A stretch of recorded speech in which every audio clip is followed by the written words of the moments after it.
உங்கள் எல்லாரையும் Rita recipes சேனலுக்கு அன்போடு வரவேற்கிறேன். இன்றைக்கி நம்ம வீடியோ என்ன பார்க்க போகிறோன்னு பார்த்தீங்கன்னா, அதுக்கு முன்னாடி ரீட்டா ரெசிபீஸ் சேனலை சப்ஸ்கிரைப் பண்ணிவிட்டு பக்கத்தில் இருக்க பெல் ஐக்கான் அழுத்திட்டு ஆல்ன்ற பட்டனையும் அழுத்துங்க. அப்போ தான் நான் போடுற புது வீடியோஸ் உங்களுக்கு நோட்டிஃபிகேஷனில் வரும். உங்களுக்கு இந்த வீடியோ பிடிச்சிருந்தா கண்டிப்பாக லைக் பண்ணி ஷேர் பண்ணுங்கள். ஸோ தட் எனக்கும் ஒரு மோட்டிவேஷனாக இருக்கும். இன்றைக்கான வீடியோவில் நம்ம என்ன பார்க்க போகிறோம்னு பார்த்தீங்கன்னா, நல்ல ஹெல்த்தியான ஒரு பொருளை வச்சு 4 விதமான டிஷ்ஷஸ் பார்க்க போகிறோம். என்னதுன்னு கேட்டிங்கன்னா, இது வெயிட் லாஸுக்கு ரொம்ப ஹெல்ப் பண்ணும். அடுத்தது வந்துட்டு நல்ல ஒரு எனர்ஜி கொடுக்கறதுக்கும் இந்த ஒரு பொருள் யூஸ் ஆகும். என்னன்னு கேட்டிங்கன்னா, கொள்ளு தாங்க. கொல்லை வச்சு 4 விதமான ரெசிபிஸ் செய்யலாம். எப்படி செய்யலான்னு பார்க்கலாம் வாங்க. ஃபஸ்ட்டு வந்துட்டு கொள்ளு தொகையல் செய்யலாம். செம்ம டேஸ்ட்டாக இருக்கும். கண்டிப்பாக நம்ம கஞ்சி, அடுத்தது வந்துட்டு தோசைக்கெல்லாம் செம்ம ஆப்டாக இருக்கும் காம்பினேஷன். கண்டிப்பாக மிஸ் பண்ணாமல் ட்ரை பண்ணி பாருங்கள். ஸோ ஃபஸ்ட்டு வந்துட்டு கொள்ளு ஒரு கப்பு கொள்ளு எடுத்துக்கோங்க. அதை ஒரு பேனில் வச்சுட்டு நல்லா ட்ரை ரோஸ்ட் பண்ணிக்கோங்க. ஒரு 5 to 7 மினிட்ஸ் ஆகும். மீடியம் ஃப்ளேமில் வச்சுட்டு நல்லா வறுத்து விடுங்க. அப்படி வறக்கும்போது நல்லா பொடன்னு வெடிக்க ஆரம்பிக்கும், கலரும் சேஞ்ச் ஆகும். அந்த டைமில் வேறு ஒரு பவுலில் சேர்த்துட்டு இப்போ அதே பேனில் ஒரு 2 டீஸ்பூன் எண்ணெய் ஊற்றிக்கங்க. எண்ணெய் ஊற்றிட்டு 1 டீஸ்பூன் ஜீரகமும் 1 டீஸ்பூன் கடலைப்பருப்பு 1 டீஸ்பூன் உளுத்தம்பருப்பு இதை நல்லா ஃப்ரை பண்ணிக்கோங்க. நல்லா ஒரு 2 மினிட்ஸ்க்கு நல்லா வதக்கிட்ட உடனே கலரும் சேஞ்ச் ஆகிடும். அந்த டைமில் ஒரு 10 பல் பூண்டும் கூட ஒரு 4லேருந்து 5 வரமிளகா காரத்துக்கு ஏற்ப சேர்த்துட்டு நல்லா வதக்கி விட்டுருங்க. காஞ்ச மிளகாவோட கலர் மாறி வரும். அந்த டைமில் ஒரு 2 பத்த தேங்காய் எடுத்து பொடியாக கட் பண்ணி அதையும் சேர்த்துக்கங்க. இப்போ இதெல்லாமே நல்லா வதங்கி வர டைமில் கொஞ்சமாக புளி சேர்த்துட்டு நல்லா ஒரு வதக்கிட்டு அதுக்கப்புறம் நல்லா ஆற வச்சுட்டு நம்ம ஒரு மிக்ஸி ஜாரில் சேர்த்து அரைச்சிக்கலாம். இப்போ ஃபஸ்ட்டு இதை நம்ம எல்லாத்தையும் சேர்த்துட்டு கூட நம்ம ரெடி பண்ணி வச்சுருந்த கொள்ளையும் சேர்த்து கொஞ்சமாக உப்பு சேர்த்துட்டு ஃபஸ்ட்டு ஒரு சுற்றி விட்டுருங்க. அது நல்ல ஒரு அளவுக்கு குறப்பாக அந்த டைம் கொஞ்சமாக தண்ணி, தொகையிலுக்கு நிறைய தண்ணி சேர்க்க வேண்டாம், கொஞ்சமாக தண்ணி சேர்த்துட்டு திருப்பி அரைச்சி வச்சுருங்க. ரொம்ப தண்ணி சேர்க்காமல் சட்னி மாதிரி அரைக்காமல் நார்மலாக தொகையல் மாதிரி அரைச்சி வச்சிங்கன்னா கிட்டத்தட்ட ஒரு 2 days ஆனாலும் ஃப்ரிட்ஜில் வச்சிட்டிங்கன்னா சூப்பராக இருக்குங்க. எந்த ஒரு இதுவும் ஆகாது, அவ்வளோ டேஸ்ட்டாக இருக்கும். தேங்காய் போட்டிருக்கோன்றதுனால கெட்டெல்லாம் போகாது. நீங்கள் யூஸ் பண்ணிவிட்டு மீதி ஃப்ரிட்ஜில் வச்சுருங்க. உண்மையிலேயே செம்ம ஹெல்த்தியான ஒரு டிஷ்ஷுங்க. பாசிப்பருப்பு கஞ்சி செய்யும்போது, அடுத்தது இட்லி தோசைக்கு, அடுத்தது நம்ம தயிர் சாதம்லாம் செய்யும்போது செம்மையாக இருக்கும். கொஞ்சம் எடுத்துக்கோங்க, ரொம்ப எடுத்துக்க வேண்டாம். தொகையில் கொஞ்சம் எடுத்துக்கிட்டாலே போதும். டேஸ்ட் அட்டகாசமாக இருக்கும். ஸோ நான் இன்றைக்கி சாம கஞ்சி பாசிப்பருப்பு போட்டு செஞ்சுருந்தேங்க. அதில் தான் தொகையில் கொஞ்சம் வைக்க போகிறேன். டேஸ்ட்டு உண்மையிலேயே எக்ஸலண்ட்டாக இருந்துச்சு.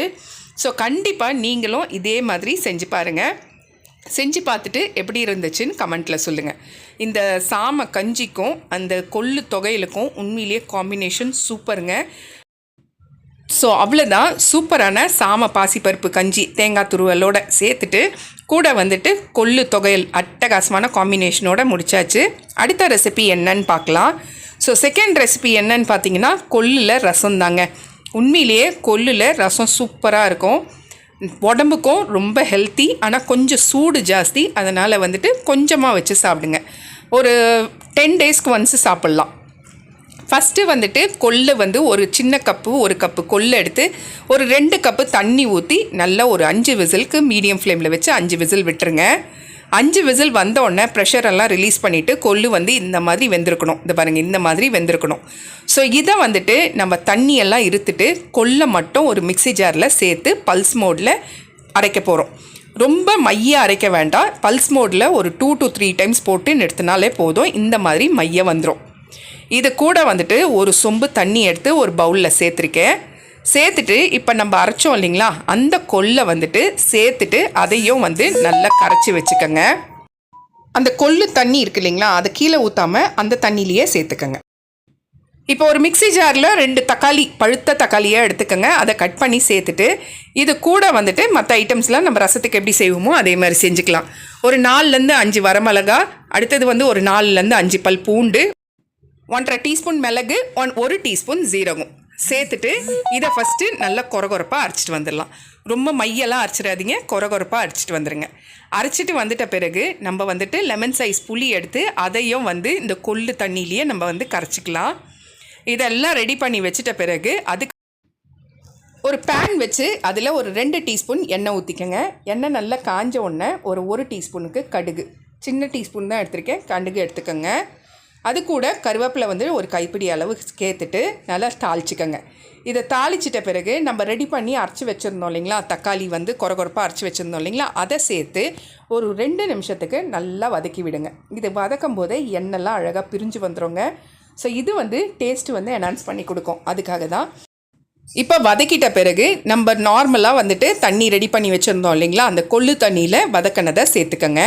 சேர்த்துட்டு இது கூட வந்துட்டு ஒரு 1/4 டீஸ்பூன் மஞ்சத்தூளும் உப்பு வந்துட்டு ஒரு 3/4 டீஸ்பூன்லேருந்து 1 டீஸ்பூன் சேர்த்துட்டு நல்லா கரைச்சி விட்டுருங்க. இதுக்கப்புறம் லாஸ்ட்டாக வந்துட்டு கொத்தமல்லி சேர்த்துக்கலாம். லைட்டாக கொதி வரட்டும். ரசம் வந்துட்டு லைட்டாக தான் கொதிக்கணும், ரொம்ப கொதிச்சிடக்கூடாது, அந்த டேஸ்ட் மாறிடும். ஸோ லைட்டாக கொதி வரும்போது கொத்தமல்லி கழுவி போட்டுருங்க. அவ்வளோதான், சூப்பரான கொள்ளு ரசம் ரெடி. லாஸ்ட்டாக இறக்கும்போது கொஞ்சமாக பெருங்காயத்தூள் சேர்த்துக்கங்க. கொள்ளு ரசத்தை பொறுத்த வரைக்கும் கொஞ்சம் ஹீட்டு ஜாஸ்திங்க. ஸோ அதனால் வந்துட்டு பாடி வந்து ரொம்ப ஹீட்டாக இருக்கவங்க கொள்ளு ரசம் அவாய்ட் பண்ணிவிடுங்க. கொள்ளு வந்து ஹீட்டு. மற்றவங்க வந்துட்டு ஒரு 10 days ஒன்ஸு இதை நம்ம ரெடியாக நம்ம சாப்பாட்டில் செஞ்சு சாப்பிட ஆரம்பிக்கும்போது நல்ல ஒரு எனர்ஜி கிடைக்கும், வெயிட் லாஸும் ஈஸியாக ஆகும். ஸோ சூப்பரான கொள்ளு ரசம் நல்லா கம்மன்னு ரெடி ஆகிடுச்சிங்க. அடுத்தது என்னதுன்னு பார்த்தீங்கன்னா கொள்ளு தோசை தான். கொள்ளு தோசை ஒரு சூப்பரான வெரைட்டி. ஸோ இப்போ வந்துட்டு நம்ம எப்படி சிறுதானியத்தில் தோசை செய்வோமோ அதே மாதிரி கொள்ளுலேயும் தோசை செய்யலாம். ஸோ அதுக்கு இன்க்ரீடியன்ட்ஸ் என்னன்னு பார்த்தீங்கன்னா, ஒரு பவுலில் 1 கிளாஸ் பச்சரிசி, 1/2 கிளாஸ் கொள்ளு, அடுத்தது 1/4 கிளாஸ் உளுத்தம்பருப்பு, கருப்பு உளுந்து இருந்தாலும் ஓகே, வெள்ளை உளுந்து இருந்தாலும் ஓகே, 1/4 கிளாஸ் உளுந்து எடுத்துக்கோங்க. அதுக்கு அடுத்தது வெந்தயம் வந்துட்டு 1 டீஸ்பூன் வெந்தயம் எடுத்துக்கோங்க. இதை எல்லாத்தையுமே ஃபஸ்ட்டு நல்லா கழுவிட்டு அதுக்கப்புறம் தண்ணி ஊற்றி ஒரு 6லேருந்து 7 மணி நேரம் ஊற வச்சுருங்க. அது நல்லா ஊறி வந்த பிறகு நம்ம வந்துட்டு மிக்ஸி ஜாரில் சேர்த்துக்கலாம்.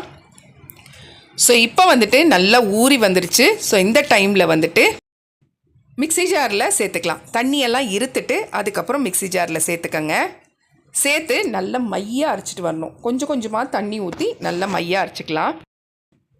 நான் வந்து பாதி போர்ஷனாக சேர்த்துக்கிறேன், ஃபுல்லாக சேர்க்க முடியாது, அதனால் பாதி போர்ஷனாக சேர்த்துக்கிறேன். இப்போ ஒரு ஈடை அரைச்சிட்ட பிறகு தண்ணி கொஞ்சமாக ஊற்றி இந்த மாதிரி மையாக அரைச்சிக்கோங்க. இது பாருங்கள், இந்த மாதிரி இருக்கணும். ஸோ இதுதான் கரெக்டான கன்சிஸ்டன்சி. இதை வந்துட்டு வேறு பவுலில் சேர்த்துட்டு அடுத்த போர்ஷனை நம்ம சேர்த்துக்கலாம். இதே மாதிரி எல்லா போர்ஷனையும் ரெடி பண்ணிவிட்டு ஒரு பவுலில் சேர்த்துட்ட பிறகு அதுக்கப்புறம் நம்ம கரைக்க ஆரம்பிச்சிடலாம். ஸோ இப்போ கொஞ்சம் உப்பு சேர்த்துக்கங்க. நான் வந்துட்டு ஒரு 3/4 டீஸ்பூன் உப்பு சேர்த்துக்கிறேன். சேர்த்துட்டு நல்லா கையிலேயே வந்துட்டு மிக்ஸ் பண்ணி விட்டுருங்க. ஃபஸ்ட்டு கையில் மிக்ஸ் பண்ணிட்டா தான் நல்ல ஒரு ஃபர்மெண்டேஷன் கிடைக்கும். அதனால் கையிலேயே மிக்ஸ் பண்ணிக்கோங்க. மாவை நல்லா வந்துட்டு மாவை கலந்து விட்டுட்ட பிறகு ஒரு தட்டு போட்டு மூடி ஒரு 8 hours அப்படியே ஃபர்மெண்டேஷனுக்கு விட்டுருங்க. மறுநாள் பார்த்திங்கன்னா நல்லா ஃபர்மெண்ட் ஆகிருக்கும். இந்த பாருங்கள், இந்த மாதிரி நல்லா ஃபர்மெண்ட் ஆகிருக்கணும். ஸோ இதை வந்துட்டு நல்லா மிக்ஸ் பண்ணிவிட்டு கொஞ்சமாக தண்ணி ஊற்றிட்டு உப்பு வந்து செக் பண்ணிக்கோங்க. நம்ம ஏற்கனவே 3/4 டீஸ்பூன் உப்பு சேர்த்தோம். ஸோ உப்பு கொஞ்சம் கம்மியாக இருக்கனால நான் இன்னும் ஒரு 1/2 டீஸ்பூன் உப்பு சேர்த்துக்கிறேன். உப்பு சேர்த்துட்டு நல்லா கொஞ்சம் ஒரு 1/2 கிளாஸ்லேருந்து 3/4 கிளாஸ் தண்ணி ஊற்றி நல்லா நம்ம தோசை மாவு பதத்துக்கு கரைச்சி விட்டுருங்க. அதுக்கப்புறம் நம்ம தவா வச்சு ஊற்றிக்கலாம். ஸோ ஒரு தவா வச்சு அது நல்லா சூடான பிறகு லைட்டாக எண்ணெய் ஸ்ப்ரே பண்ணி தொடச்சி விட்டுட்டு அதுக்கப்புறம் தோசை ஊற்ற ஆரம்பிக்கலாம். அதுக்கு மேலே லைட்டாக வந்துட்டு ஆயில் அப்ளை பண்ணிக்கலாம். நான் இன்றைக்கி நல்லெண்ணெய் தான் சேர்த்துக்கிறேன். ஸோ நல்லா ஃபஸ்ட்டு வந்துட்டு ஒரு சைடு வெந்து வந்த உடனே அதுக்கப்புறம் நம்ம ஃப்ளிப் பண்ணி அடுத்த சைடும் வேக வச்சுக்கலாம். ஸோ சூப்பரான கொள்ளு தோசையும் ரெடி ஆகிடுச்சுங்க. வாரத்துக்கு ஒரு வாட்டி இந்த மாதிரி நம்ம செஞ்சு சாப்பிடும்போது உடம்புக்கும் நல்ல ஒரு எனர்ஜி கிடைக்கும். அதே மாதிரி வெயிட் லாஸ் பண்ணுறவங்கலாம் இந்த மாதிரி ரெசிபிஸ் செஞ்சு சாப்பிடும்போது ஈஸியாக உங்களுக்கு வெயிட் லாஸ் ஆகுங்க. ஸோ இதுக்கு காம்பினேஷன் என்னன்னு பார்த்தீங்கன்னா கார சட்னி, தேங்காய் சட்னி, சாம்பார் இதெல்லாம் செம்ம ஆப்டான காம்பினேஷனாக இருக்கும். அரிசி உளுந்தெல்லாம் சேர்த்து எப்படி நமக்கு தோசை செய்கிறோமோ அதே மாதிரி தாங்க இதுவும். டேஸ்ட்டும் வந்துட்டு நல்லா ஒரு டேஸ்ட் கொடுக்கும். ஸோ வடகரி இதுக்கு ஒரு சூப்பரான காம்பினேஷன் கூட. ஸோ அவ்வளோதான், சூப்பரான கொள்ளு தோசை ரெடி ஆயிடுச்சு. இதுக்கு நான் வந்துட்டு வேர்க்கடலை சட்னி ரெடி பண்ணியிருந்தேன். அட்டகாசமாக இருந்துச்சுங்க காம்பினேஷன். கண்டிப்பாக நீங்களும் வீட்டில் ட்ரை பண்ணி பாருங்கள் கொள்ளு தோசை. ஆனால் சூடாக செஞ்சு சூடாக சாப்பிட்ருங்க. கொஞ்சம் ஆற விட்டிங்கன்னா கொஞ்சம் வந்துட்டு ஹார்டாகிடுது. அதனால் வந்துட்டு சூடாக செஞ்சு சூடாக தோசை விட்டு சாப்பிடுங்க. ஸோ சூப்பரான கொள்ளு தோசை ரெடி ஆகிடுச்சு. அடுத்தது வந்துட்டு கொள்ளு பொடி எப்படி செய்கிறதுன்னு பார்க்கலாம் வாங்க. ரொம்ப சிம்பிளுங்க. ஈஸியாக நம்ம செஞ்சு வச்சிட்டோம் அப்படின்னா எப்போவுமே இட்லி தோசைக்கு செம்ம ஆப்டான காம்பினேஷனாக இருக்கும். பட்டுன்னு வேலையும் முடிஞ்சிடும். ஸோ அதுக்கு வந்துட்டு ஒரு கப்பு ஃபுல்லாக ஒரு கொஞ்சம் கொள்ளு எடுத்துக்கோங்க. அதை வந்துட்டு ஒரு பேனில் நல்லா ட்ரை ரோஸ்ட் பண்ணிக்கோங்க. மீடியம் ஃப்ளேமில் வச்சு ஒரு 5 நிமிஷத்துக்கு ட்ரை ரோஸ்ட் பண்ணிக்கோங்க. கொள்ளு கலர் மாதிரி படப்படன்னு வெறிய ஆரம்பிக்கும். ஸோ அந்த டைமில் வேறு பிளேட்டில் ட்ரான்ஸ்ஃபர் பண்ணிவிடுங்க. இதுக்கப்புறம் அதே பேனை வச்சு ஒரு 2 டீஸ்பூன் எண்ணெய் ஊற்றிக்கங்க. நான் இன்றைக்கி நல்லெண்ணெய் சேர்த்துக்கிறேன். ஸோ எண்ணெய் சேர்த்துட்டு 1 டீஸ்பூன்லேருந்து 1.5 டீஸ்பூன் கடலைப்பருப்பு சேர்த்துக்கோங்க. அதையும் நல்லா ஒரு நிமிஷத்துக்கு நல்லா வதக்கி விட்டுட்டு அதுக்கப்புறம் உளுத்தம்பருப்பு 1.5 டீஸ்பூன் சேர்த்துக்கிட்டேன். இதையும் நல்லா வதக்கி விட்டு கடலைப்பருப்பும் உளுத்தம்பருப்பும் நல்ல கலர் சேஞ்ச் ஆகி வரும்போது வேறு பிளேட்டில் ட்ரான்ஸ்ஃபர் பண்ணி வச்சுக்கோங்க. ஸோ அதுக்கு அடுத்தது வந்துட்டு ஒரு 10லேருந்து 12 பல் பூண்டு எடுத்துக்கோங்க. காரத்துக்கு ஏற்ப நான் இன்றைக்கி ஒரு 6 காஞ்ச மிளகா சேர்த்துக்கிறேன்.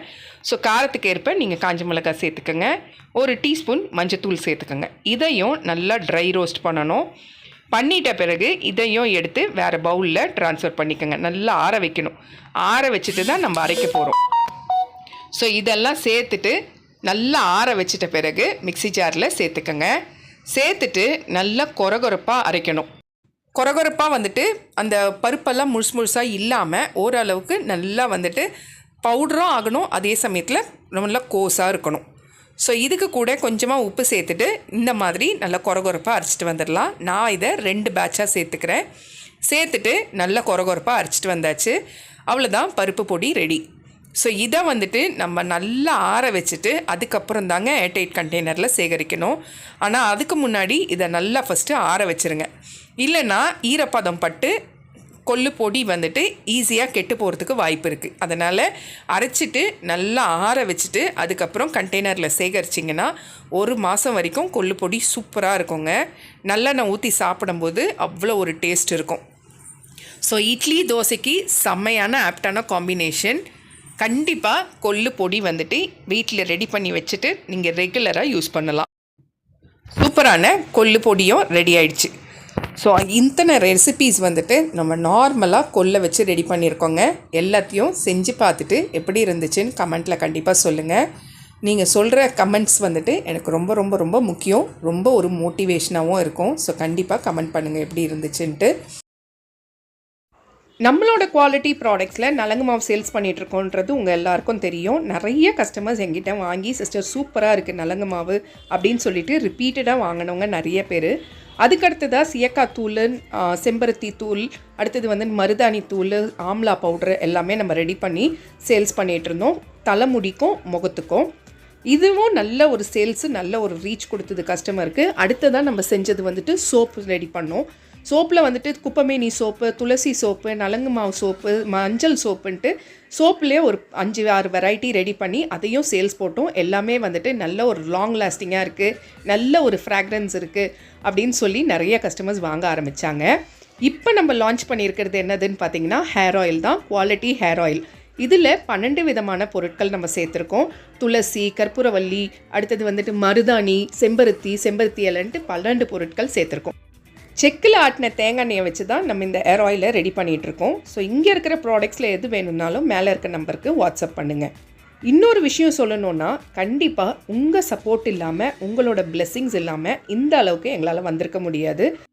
ஸோ இந்த ஹேர் ஆயிலுக்கும் உங்களோட சப்போர்ட்டையும் அன்பையும் எனக்கு கொடுப்பீங்கன்னு நான் நம்புகிறேன்.